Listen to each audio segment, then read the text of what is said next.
반갑습니다. 예, 우리 체조항합시다. 중원하시죠. 올리시고 옆으로 이렇게 쭉쭉 펴주시고, 예, 날개도 이래 하셔가지고 쭉 앞으로 당기시고.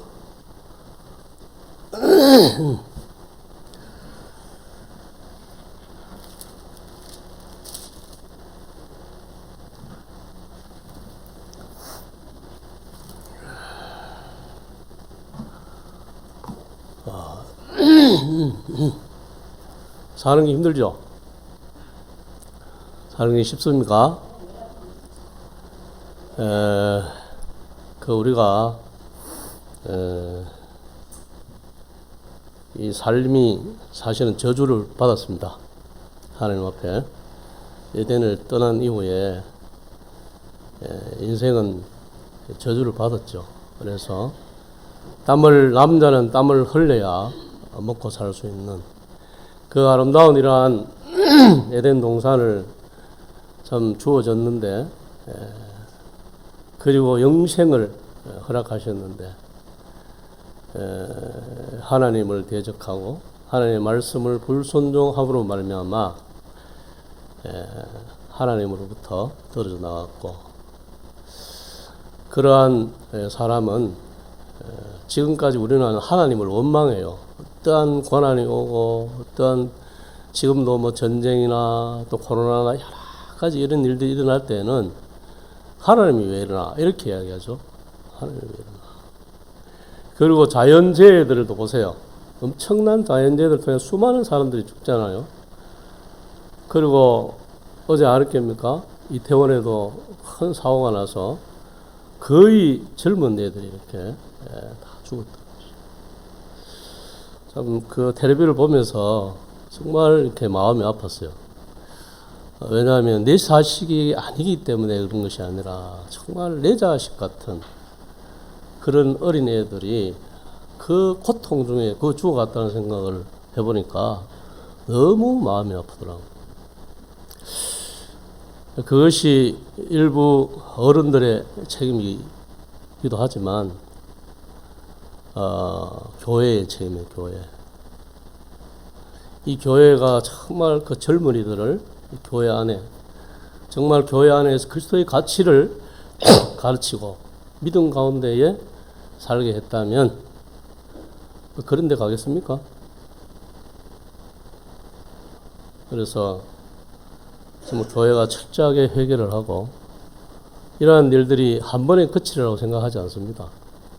많은 이러한 일들이 일어날 때 정말 이 교회들이 회개를 해야 된다는 거예요. 교회 안에서 성도라고 하는 사람들이 가치를 어떠한 따라서 살지 못하고, 하늘 가치를 위해 살지 못하고, 믿음의 가치를 따라 살지 못하고 살아갈 때에 우리는 세상에 뭐라고 했습니까? 소금은 맛을 잃으면 세상에 밟힌다 그랬어요. 왜 밟히겠어요? 그냥 세상 사람이 바른 것이 아니라 이 맛을 잃은 소금은 사회에 해악을 끼칩니다. 그리스도인이 잘못 살면 해악을 끼친다는 거예요. 세상에 증명을 해주고요. 히틀러가 어떤 사람이었습니까? 저 북한의 김일성이 어떤 사람이었습니까? 목사의 아들이었고 하나님을 믿는 그런 자녀들의 아들이었다. 그런데 그 아들들이 엄청난 사회에 해악을 끼친 그러한 죽음이 됐다는 사실. 우리가 교회 안에서 젊은이들을 잘못 가르치면, 우리가 또한 교회에서 잘못 가르침을 받으면 그렇게 된다. 저는 오늘 좀 감사를 좀 회복해야 되지 않겠나. 가을이기 때문에 꼭 저는 이 가을이 되면 옛날에 일반 교회 다닐 때 좀 생각이 나서, 일반 교회 다닐 때는 이 가을이 되면 추수감사절이라고 하고 있죠. 그래서 내가 요즘 되면 항상 감사에 대해서 이렇게 말씀을 잘 전합니다. 그래서 오늘 제목은 주 안에서 기뻐하며 감사하는 성도가 됩시다. 이러한 제목을 가지고 빌립보서 4장 4절에 7절 말씀 한번 제가 읽어보도록 하겠습니다. 주 안에서 항상 기뻐하라. 내가 다시 말하노니 기뻐하라. 너희 관용을 모든 사람에게 알게 하라. 주께서 가까우시니라. 아무것도 염려하지 말고 다만 모든 일에 기도와 간구로 너희 구할 것을 감사함으로 하나님께 아뢰라. 왜 이러한 때에 주님께서 이러한 말씀을 하라고 하실까? 마음이 참 어렵고 힘든 이 시대를 보면 참 암울한 이러한 시대 가운데 있는데 왜 감사를 넘치게 하라? 항상 기뻐하라 하는 이러한 말씀을 성도들에게 할까? 그러한 마음이 들었지만 순종하는 마음으로 말씀을 준비하면서 이 말씀과 유사한 데살로니가전서 5장 16절 18절 말씀은 항상 기뻐하라, 쉬지 말고 기도하라, 범사에 감사하라. 이는 그리스도 예수 안에서 너희를 향하신 하나님의 뜻이라고 하죠. 그래서 이 하나님의 뜻은 뭐냐면 하나님의 명령이라는 거죠. 하나님의 명령. 항상 기뻐하는 것, 감사하는 것이 하나님의 명령이라는 거예요. 그래서 여기 보면은 이 본문의 말씀에 보면 주 안에서 항상 기뻐하라. 또 다시 한번 다시 강조해서 뭐냐 다시 말하노니 한 번 더 말하노니 기뻐하라. 기뻐하라는 말 오늘 보면 뭐 헬라어를 잘 모르지만 헬라어를 찾아보니까 카이레트라에서 현재 능동태 명령이에요. 능동태가 뭔가 스스로 하는 거잖아요. 수동적인 것은 누구에 의해서 하는 거지만 능동태라는 것은 스스로 기뻐하라는 거예요. 그것이 바로 하나님의 명령이라는 거죠. 기뻐하는 것이. 이 사도 바울이 빌립보를 적을 때에 빌립보 감옥에 있을 때입니다. 그죠? 복음을 전하다가 빌립보 감옥에 있을 때에 빌립보를 적어서 빌립보 교회에 서신을 붙인 것이 빌립보서. 그래서 그는 자유롭지 못한 그러한 몸 가운데에서 많은 고난을 당한 그러한 고통 가운데 있는데 이 서신을 붙이는 빌립보 교회에 항상 기뻐하라. 다시 말하노니 기뻐하라고 말합니다. 왜 기뻐하라고 하겠어요? 기뻐해야 할 이유가 뭐가 있냐는 거예요. 우리가 항상 세상을 보면 항상 짜증내라, 항상 그냥 고함치라 이러면 쉽잖아요. 그런데 그냥 마음에 항상 기뻐하라고 하니까 너무 힘든 거예요. 매일 짜증스러운 일, 매일 어려운 일들을 보는데 어떻게 항상 기뻐할 수 있을까? 그러나 우리가 항상 기뻐해야 될 이유가 있다는 사실이죠. 스바냐 3장 17에 보면 너희는 하나님 여호와 너희 가운데 계시니 그는 구원을 베푸실 전능자시라. 그가 너로 인하여 기쁨을 이기지 못하시며 너를 잠잠히 사랑하시며 너로 말미암아 즐거이 부르며 기뻐하시리라. 하나님 여호와께서 우리를 향해서 기쁨을 이기지 못한다는 사실이죠. 그리고 그 우리를 보면 즐거워하고 잠잠히 사랑하고 계신다는 사실. 여호와 하나님이 우리로 인하여서 그렇게 기쁨을 이기지 못하고 기뻐한다면 우리는 어떻게 해야 되겠습니까? 우리는 그분을 보면 짜증내야 되겠습니까? 우리의 환경을 쳐다보면서 우리가 짜증스럽게 주님을 대해야 되죠.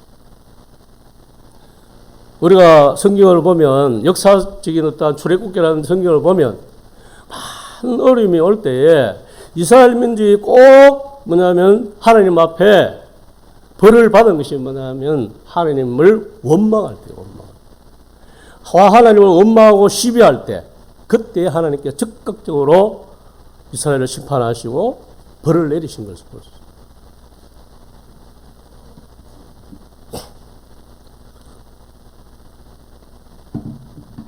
그래서 구원의 하나님, 이 하나로 말미암아 우리는 기뻐해야 된다는 사실이죠.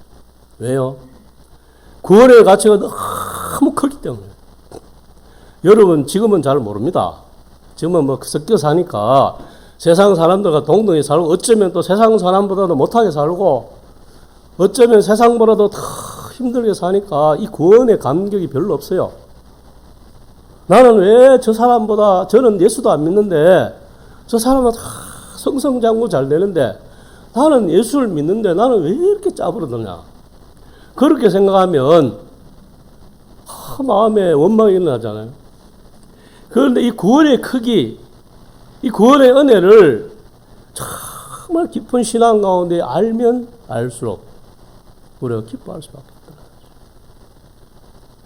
얼마나 그 은혜가, 그 구원의 은혜가 놀라운가를 말씀을 통해서 하나님을 경험하면서 정말 이 구원의 크기가 날라온 내 마음에 확정되어 가야 된다는 사실.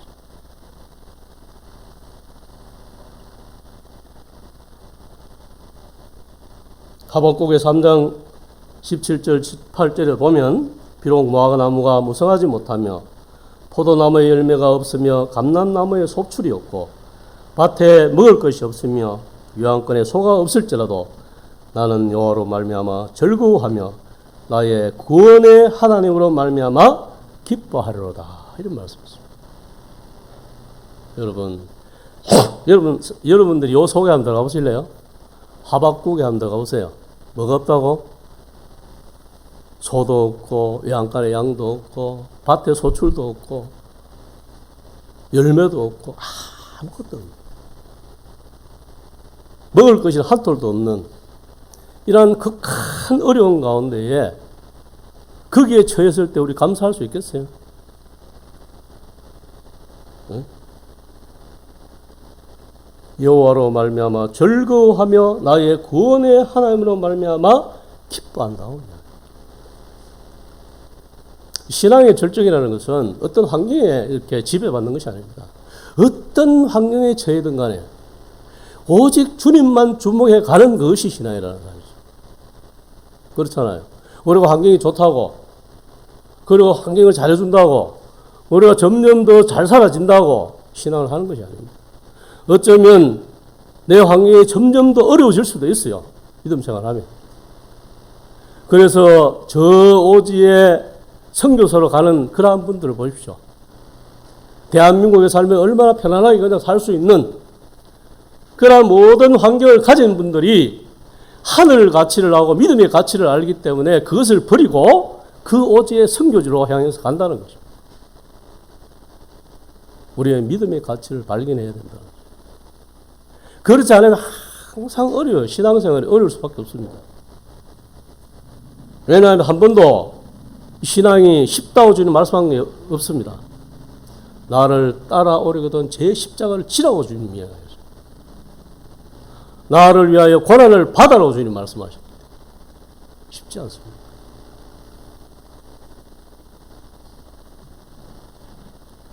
그래서 이 빌립보 감흥에서 이 빌립보서를 적으면서 항상 기뻐하라. 내가 다시 말하니 기뻐하라고 한 이 사도 바울의 말을 우리는 정말 그 구원의 기쁨을 통해서 정말 그 고통과 감옥 가운데 있다 할지라도 나를 구원하시고 나를 그 존귀한 그러한 영광스러운 그 영화로운 그 자리에 나를 초대할 것을 생각하면 기뻐할 수밖에 없다는 거예요. 사도행전 16장을 잠시 보겠습니다. 사도행전 16장 보면 여기에도 보면은 제가 한번 말씀드린 적이 16장 16절에서 34절에 보면 이런 말씀이 나옵니다.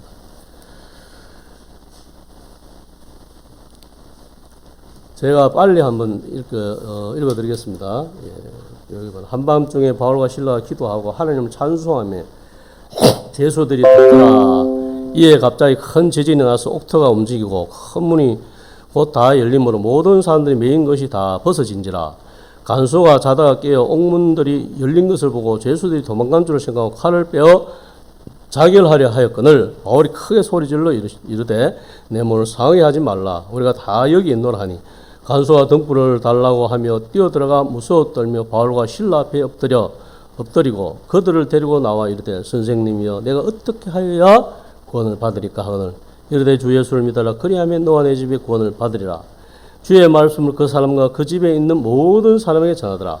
그 밤에 그 시각에 간수가 그들을 데려다가 그 맞은 자리를 씻어주고 자기와 그 온 가족이 다 세례를 받은 후에 그들을 데리고 자기 집에 올라가서 음식을 차려주고 그 온 집안이 하나님을 믿음으로 크게 기뻐하니라.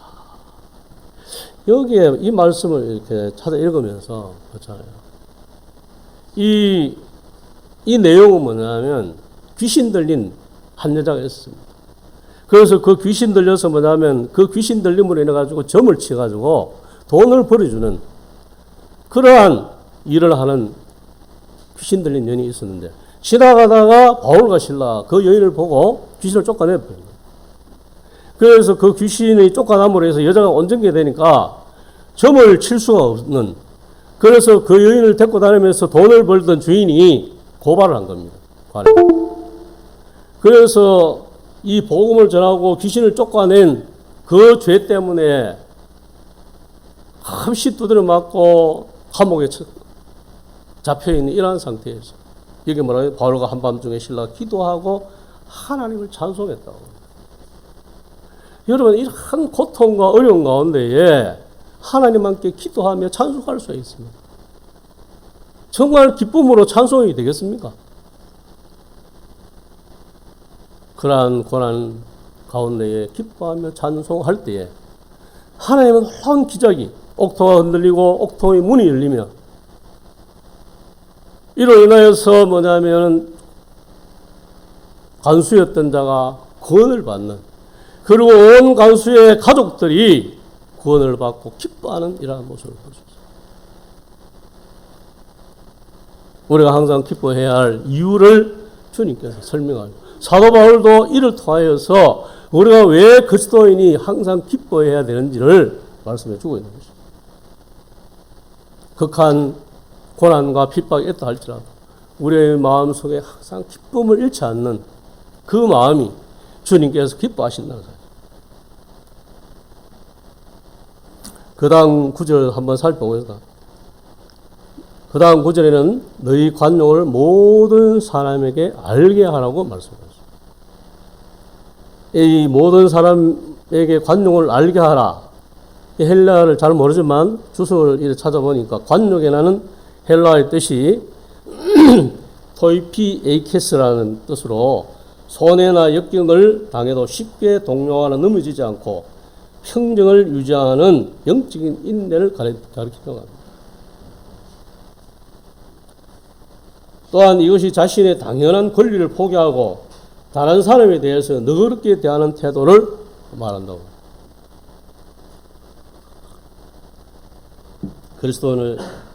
그리스도인 예수를 믿는 자는 어떤 상황, 어떤 일이 일어날 때 항상 손해볼 수 있는 그러한 마음을 가져야 된다. 그리고 억울한 일을 당해도 그를 상대해서 싸우거나 공격하거나 어려움을 주서는 안 된다는 거죠. 이 관용한다는 마음에 그런 뜻이 있다는 거죠. 내가 어려움을 당해도 내가 그에게 공격하지 않고 그를 너그럽게 용서해 주는 그러한 마음이 그리스도의 인의 마음이라는 사실이죠. 그건 쉽지 않죠. 예를 들어 우리가 지나가다 뺨을 맞으면 어떡하겠어요? 바로 그냥 욕을 하고. 그래서 정말 그리스도인이라면 그러한 공격과 그런 어려움, 그러한 고통을 주는 자들에게 관용하는 마음을 가지라.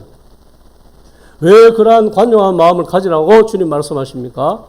주께서 가까우시기 때문에 그렇다는 거예요.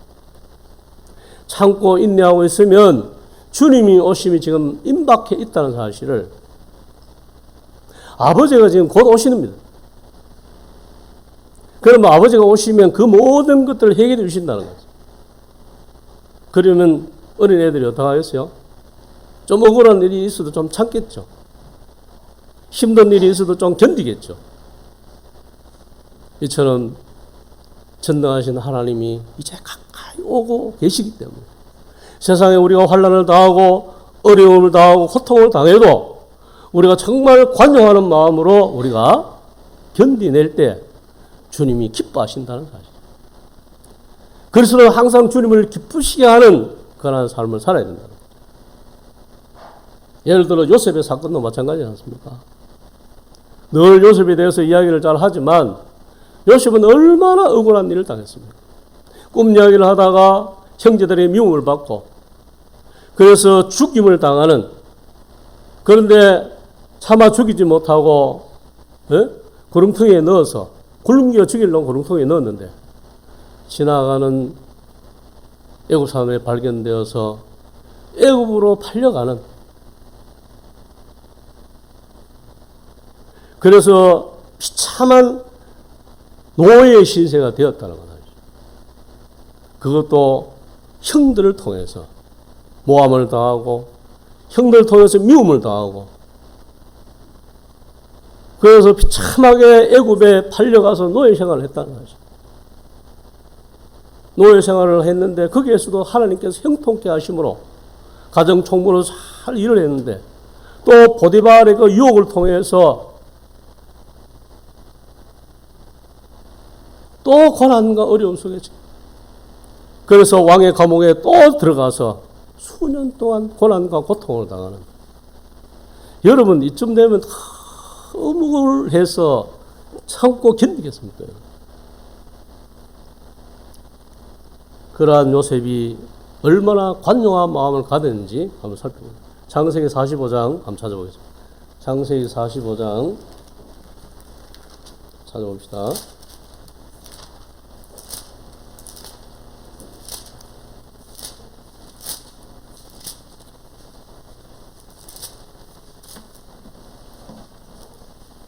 예.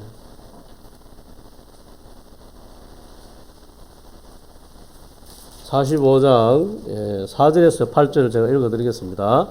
요셉이 형들에게 이르되 내게로 가까이 오소서. 그들이 가까이 가니 이르되 나는 당신들의 아우 요셉이니 당신들이 애굽에 판자라. 당신들이 나를 이곳에 팔았다고 해서 근심하지 마소서. 한탄하지 마소서. 하나님의 생명을 구원하시려고 나를 당신보다 먼저 보내셨나이다. 이 땅에 2년 동안 흉년이 들었으나 아직 5년은 밭갈이도 못하고 주수도 못할지라. 하나님이 큰 구원으로 당신들의 생명을 보존하고 당신들의 후손을 세상에 두시려고 나를 당신들보다 먼저 보내셨나이다. 그런즉 나를 이리로 보낸 이는 당신들이 아니오 하나님이시라. 하나님 나를 바로에게 아버지로 삼으시고 그의 온 집의 주로 삼으며 애굽 온 땅의 통치자로 삼으셨나이다. 여러분 이 요셉의 한번 말을 한번 들어보세요. 이러한 큰 시련과 어려움, 미움과 시기 질투 가운데에서 수년 동안 감옥에서 또 팔려가서 노예로 살았던 그 억울한 세월 가운데 있었는데, 그러면은 그 형들에 대해서 어떻게 반응하냐, 여러분 같으면. 얼마나 분노하겠습니까? 그런데 애굽은 당신이 나를 여기에 팔아 넘겼다고 걱정하지 말아라. 하나님께서 그렇게 하셨다는 거예요. 흉년을 대비해서 먼저 하나님께서 나를 이리로 보내셔서 이 애굽 땅의 총리 대신을 삼으시고 이 애굽의 주인으로 삼으셨다. 그래서 당신들의 그 흉년 때에 당신들의 가족을 살리기 위해서 하나님 그렇게 하셨다고 말합니다.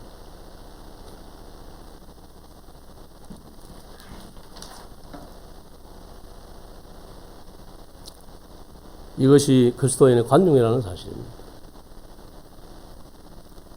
우리는 쉽게 누구를 판단하기 쉽습니다. 누구를 정죄하기 쉽습니다. 그렇지만 그리스도인은 관용해야 된다.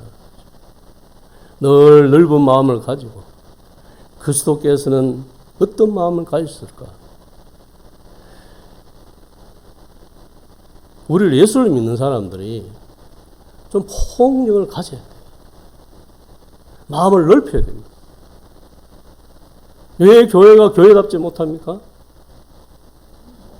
왜 매일 교회가 분란의 시가 되고 그래서 어려움이 되어서 갈라지고 왜 이런 일들이 반복합니까? 너무 마음이 편협하고 너무 자기 중심적이고 자기가 뜻이 아니면 그 다른 사람 판단해버려요. 연합의 일치라는 것은 한 목소리가 아닌 것입니다. 다양한 목소리가 할지라도 하나가 되어가는 것입니다. 무지개가 아름다운 것은 뭡니까? 7가지 색깔이 조화를 이룰 때 아름다워져 가는 거예요. 교회의 연합이라는 그런 것입니다. 그래서 용서, 관용하는 마음은 용서라는 말과 비교를 드는 것입니다. 그래서 이 요셉은 정말 그 형들에게 모든 것을 다 하나님의 뜻으로 돌리고 용서했다.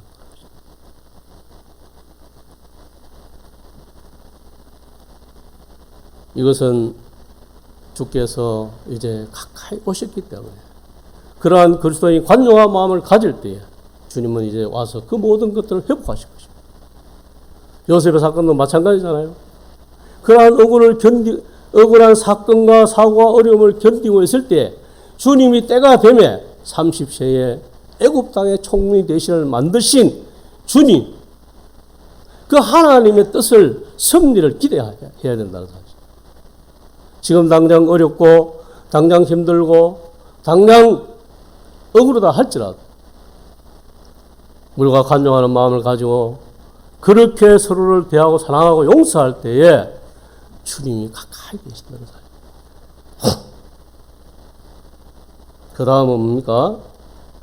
아무것도 염려하지 말고 다만 모든 일에 기도와 간구로 너희 구할 것을 감사함으로 하나님께 아뢰라.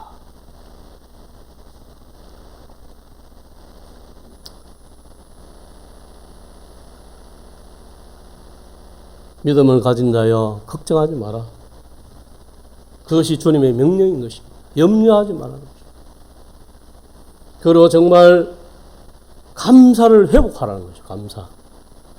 여러분 비난과 비판은 입에도 담지 마세요. 그리스도인으로서 절대 하고 싶어도 하지 마세요. 비난과 비판은 주님 앞에 하세요. 사람 앞에 절대로 하지 마세요.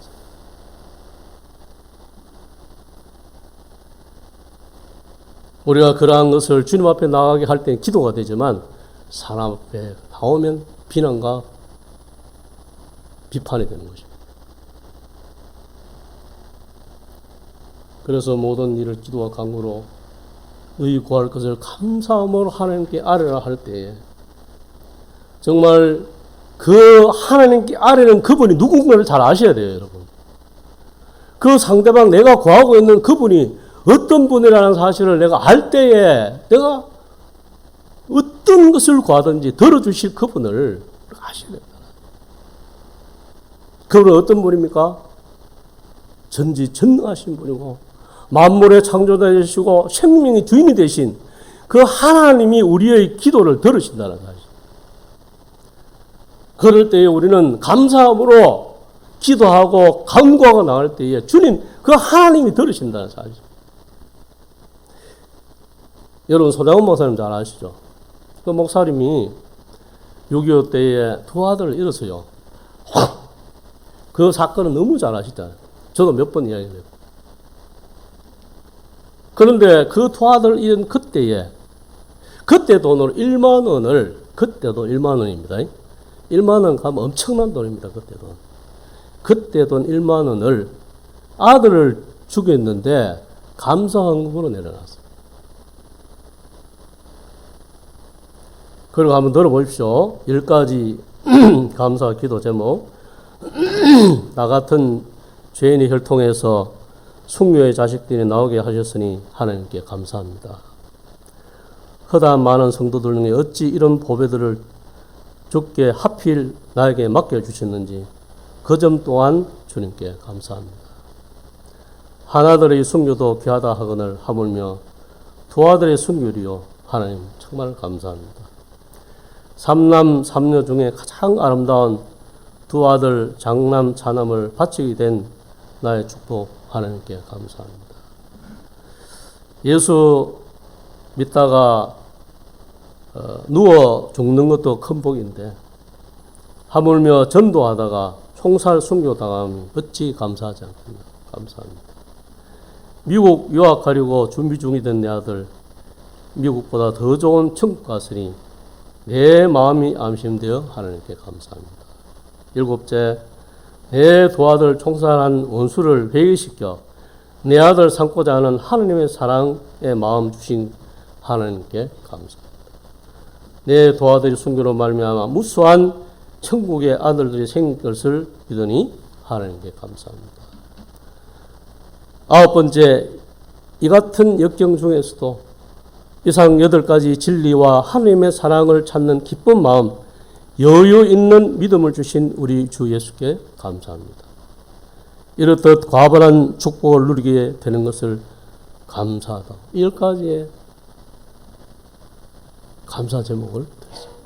여러분, 그리스도인은 그냥 이렇게 살다가 죽을 그런 그리스도인이 아니에요. 여기까지 갈 수 있는, 여기까지 성화되어 가는 것이 바로 그리스도인이에요. 우리의 지금 믿음의 현 상태를 한번 살펴보세요. 지금 우리는 어디까지 와 있는지, 어떠한 주님 앞에 어떠한 신앙 고백을 할 수 있는지. 아브라함은 어디까지 갔습니까? 100세 때 낳은 이삭을 모레아산에서 번제물로 드리기까지 믿음의 절정에까지 간 것입니다. 그것이 성화의 끝입니다. 믿음은 그만큼 깊고 높은 것입니다. 여러분 지금 믿음 어느 상태에 있습니까? 그냥 물가에 잘랑거리며 지금 놀고 있습니까? 이 손양원 목사님의 이 사랑의 마음, 두 아들이 비참하게 죽어간 그 현장에서 그 하나님께 두 아들을 바치면서 감사했던 그 마음, 여러분 아시겠어요?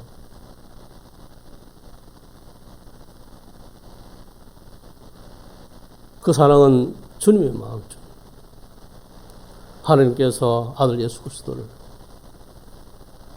십자가에 매어 달기까지 죄인 된 우리를 향해서 그 아들 예수 그리스도를 매어 달게 내어주신 그 사랑이, 그러한 사랑이 그 목사님에게 부어받았다는 거죠.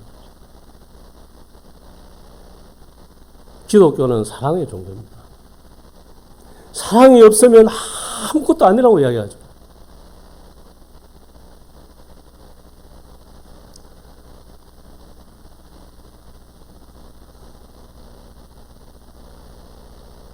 그래서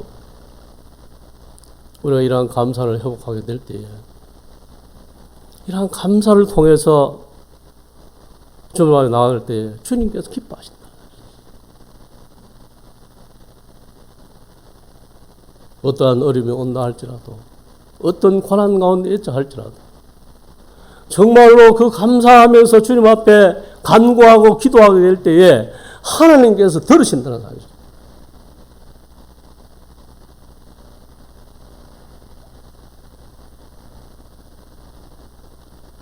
우리는 아무것도 염려하지 말라는 이 말씀에도 주목해야 됩니다. 우리는 염려가 너무 많아요. 세상에 대해서, 자식에 대해서 여러 가지 많은 잡다한 일 때문에 너무 많은 염려들이 있다는 사실. 그 염려에 함몰되어 있으면 절대로 감사가 나오지 않습니다. 믿음의 반대는 염려라고 말씀하고 있지 않습니다. 그래서 마태복음 8장 23절에서 27절에 보면 제자들이 바다를 건너갔습니다. 건너갈 때 갑자기 풍랑이 일어나서 배가 깨질 듯 하니까 그냥 호들갑을 떨면서 어찌할 줄 몰랐는데, 그때에 골무에 짜던 예수님을 급히 제자가 깨웠습니다. 주여 주여 어찌 우리가 죽게 된 것을 안 돌아보입니까? 그때에 주님이 일어나서 뭐라고 했습니까? 어찌하여 무서워 떠느냐, 믿음이 적은 자들아, 이렇게 이야기해요. 세상은요, 통 그렇게 풍지풍파와 풍랑과 배가 깨어질 듯하는 요란한 소리를 낼 수가 있어요. 그럴 때 그리스도를 믿는, 예수를 믿는 우리들은 누구에게 주목을 해야 되냐면 주님께 주목을 해야 된다는 거예요. 제자들이 잊은 것이 있습니다. 그러한 바다 위를 건너가기 전에 예수님이 뭐 했습니까? 오병이어의 기적을 행했습니다. 죽은 자를 살리고 병자를 살리고 말씀을 전하시고 예수님이 하나됨을 증명하고 말씀을 전했는데 그것을 까마지 다 잊고 상황이 그냥 배가 깨어질 듯 하니까 그냥 거기에 걱정과 염려와 근심에 사여서 급하게 예수님을 깨운 것입니다. 이 모든 우주 만물의 창조자이시고 그 만물을 다스리는 그러한 주인 되신 예수님을 잊은 채 그 상황을 바라고 그렇게 무서워했다는 것이죠.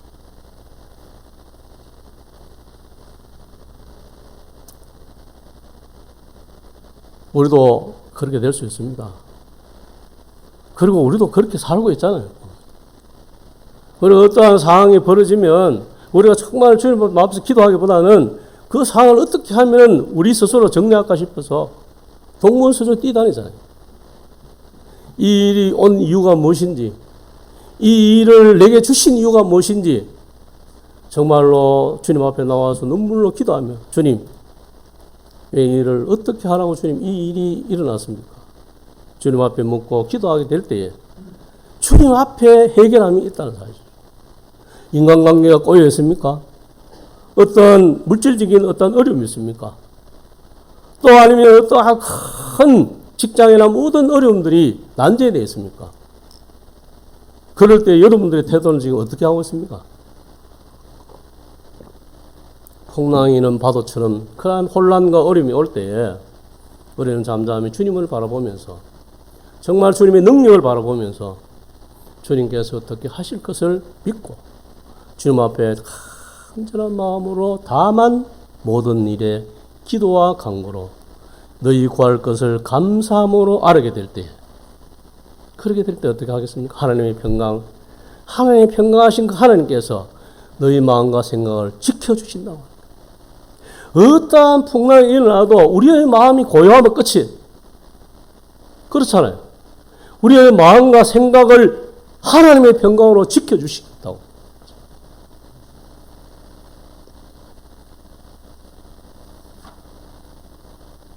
요한복음 16장 3절에 보면 이것을 너희에게 이르면 너희로 내 안에서 평안을 누리게 하려 함이라. 세상에서 너희가 환난을 당하라. 담대하라. 내가 세상을 이겼노라 하시라. 여러분, 예수님, 하나님 되신 예수님은 세상에 오셔서 십자가를 통해서 세상을 이기신 분이에요. 그러한 분께서 평안하라, 염려하지 마라, 모든 것을, 그래서 뭐냐면 항상 그 앞에 들어가는 것이 주 안에서. 주 안에서.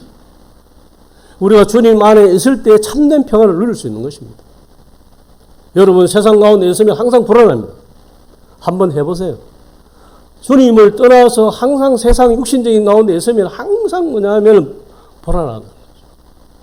항상 염려와 걱정 가운데 사는 것입니다.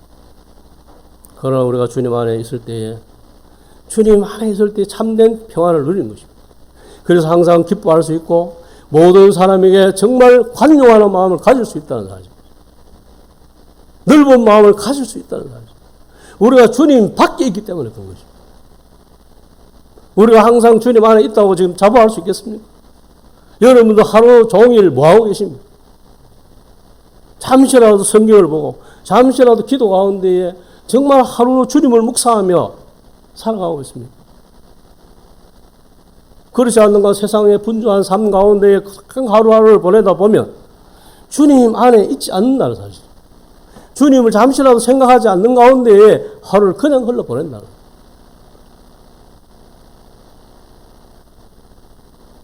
그럴 때에 우리는 그리스도인의 능력으로 살아갈 수 없습니다. 항상 주님이 말씀하십니다. 너희가 내 안에, 내가 너희 안에 있으면 무엇이든지 구하라.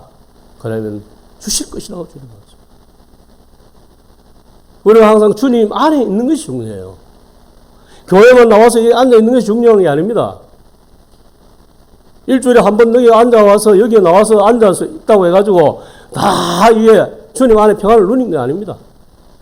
일주일에 한 번은 와서 말씀을 듣고 가지만 일주일 내내 세상 가운데 있으면 내 염려 가운데 빠져 사는 겁니다.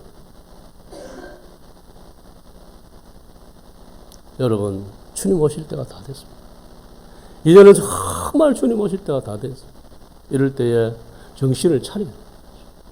정신을 차리고 정말 주와 복음을 위해서 살고 이제 얼마 남지 않는 이 여생을 통해서 우리가 어떠한 하늘 가치를 위해서 살 것인가를 우리가 이제 정해야 된다는 사실. 그럴 때에 하나님께 기뻐하신다. 그럴 때 정말 감사함을 넘치게 할 때에 주님의 그 평강이 우리 가운데 임한다는 사실. 주님의 위로가 우리에게 임한다는 사실. 그래서 어떠한 무서운 일이 당하고 어떠한 고난이 찾아온다 할지라도 그 고난을 믿음으로 이길 수 있다는 사실. 여러분, 아브라함이 이삭을 바치라는 하나님의 그 명령을 받을 때 얼마나 두려웠겠습니까? 100세 때 낳은 그 귀중한 아들을 모레아산에서 죽이라고 말씀할 때에 그 명령을 어떻게 지킬 수 있었겠습니까? 75세 때에 갈대아 우르에서 부름받은 그러한 아브라함이 믿음으로 성화되어 갔던, 그래서 믿음의 절정인 모레아산에서 이삭을 드릴 수 있는 믿음까지 성장하고 성화되어 갔다는 사실. 여러분들도 성장하고 성화되어 가야 된다는 거예요. 오늘도 오후에 우리가 말씀을 성경 공부를 하겠습니다만은 이 성화의 과정이 정말 중요합니다. 우리가 구원받고 끝이다 이게 아닙니다. 구원이라는 것은 구원, 우리가 칭의로서의 받은 그 구원, 그 다음 성화로서의 구원, 그 다음 영원한 구원, 이 세 가지가 합쳐져야 참된 구원이 이루어지는 것입니다. 그래서 우리가 구원받은 것을 머무르면 정말 그 사람이 구원받았는지 다시 한번 깊이, 그것은 뭐냐면 정말 자신을 위해서 생각하셔야 돼요. 내가 전혀 변화가 없다면, 나의 인격과 삶이 영적으로 전혀 변화가 없다면 자신을 돌아봐야 돼요. 버린 자가 됩니다. 주여 주여 하는 말 천국이다 들어가지 못한다고 이야기하죠. 왜요? 아버지의 뜻대로 행하는 자라요. 아버지의 뜻은 아들 보고 믿는 것이라고요. 아들을 보고 믿는 것이 뭡니까? 하나님의 주님의 말씀을 순종하는 것입니다. 말씀을 하는데 말씀에 순종하지 않으면서 나는 예수를 믿는다고 생각하는 것입니다. 나는 내 멋대로 사는데 그것이 어떻게 믿는 사람입니까?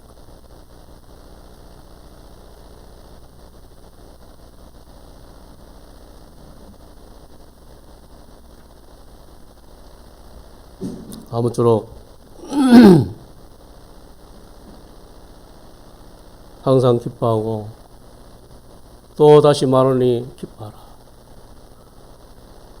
너희 간용을 모든 사람에게 알게 하라. 감사함으로 하나님께 아뢰고 참 주님 앞에 나와서 기도하게 될 때에 그러한 참된 평안이, 참된 위로가 성령께서 우리의 충만케 임함으로 말미암아 정말로 우리의 어떠한 우리의 힘으로 사라지는 것이 아니라 우리가 성령 충만한 곳에 살면 주님의 그 은혜가 그렇게 살아갈 수 있도록 힘을 주신다는 거예요. 우리가 어떻게 그렇게 살 수 있겠습니까? 우리가 어떻게 손양원 목사와 같이 그런 삶을 살 수 있겠습니까? 사람은 안 돼요. 그러나 주님이 사랑에 부어바 되면, 주님이 성령께서 함께 하시면 그렇게 살아진다. 그때에 주님께서 영광을 받으십니다. 여러분은 한 사람 한 사람이 정말 하나님의 편지가 돼요. 그래서 세상에 나갔을 때에 아름다운 편지로 그렇게 역할을 하게 될 때에 그 많은 세상 사람들이 도전을 받고 주님께 돌아오는, 그리고 이제는 정말 우리가 복음을 위해서 이제 살아야 됩니다. 성교와 복음을 위해서 우리의 삶을 드려야 됩니다. 그럴 때에 지금 수많은 어려움들이 있잖아요. 그리고 수없이 많은 고난받는 사람도 있습니다. 앞으로 대한민국도 쉽지는 않을 겁니다. 그러한 앞으로 내년에는 더 경기가 힘들고 어렵다 해요. 지금도 또 상황 자체가 폭한하고 지금 일촉즉발의 어떠한 전쟁의 위기 가운데 있는 거예요. 하나님이 이 손을 거두면 한순간에 잿더미가 되는 거죠. 이럴 때에 우리가 회개하고 주님 앞에 나와서 우리가 정말 주님의 긍휼을 구하고 우리 자녀들과 우리의 후세들을 위해서 눈물로 주님 앞에 회개해야 됩니다. 그렇지 않으면 미래가 없습니다. 정말로 관용하시고 서로 사랑하시고 서로 은혜를 베푸심으로 말미암아 정말 하나님을 힘써 지키는, 그래서 주님이 가까우심을 보는, 주님이 오면 모든 것을 회복시켜 주십니다. 그 영광스러운 그 영원한 그 구원을 바라보면서 하루하루를 가치 있게 살아가는 그러한 성도가 되시길 바랍니다. 기도하시죠. 아버지 하나님, 참 감사를 드립니다. 우리가 미련하고 참 연약해서 지금까지 참 불순종한 삶을 살았습니다. 하나님, 말씀하게 될 때에 다시 한번 그 말씀이 귀를 기울이게 하시고 다시 한번 기회를 줄 때에 주님 겸손히 마음을 낮추시고, 그래서 아버지 하나님 주의 말씀을 받음으로 말미암아 다시 한번 주님의 은혜와 긍휼을 구하는, 그래서 주님의 축복이 저들 가운데 임하여 참으로 주님께 감사함을 넘치게 하는 그러한 저희들의 삶이 될 수 있도록 도와주셔서 이로 인하여 주의 위로와 축복이 넘치게 되기를 간절히 원합니다. 주님 도와주시기를 간절히 바랍니다. 주님 참 사랑하는 성도들 서로 사랑하게 하시고 서로 관용하게 하시고 아버지는 서로 용서할 수 있는 마음을 통해서 하나님을 힘써 지키는, 그래서 이제 성교와 복음을 위해서 우리가 하늘 가치를 위해서 살아가는 그러한 성도를 될 수 있도록 은혜 베풀어 주시기를 간절히 원할 때에 존귀하신 예수님 이름으로 감사하며 기도를 드립니다.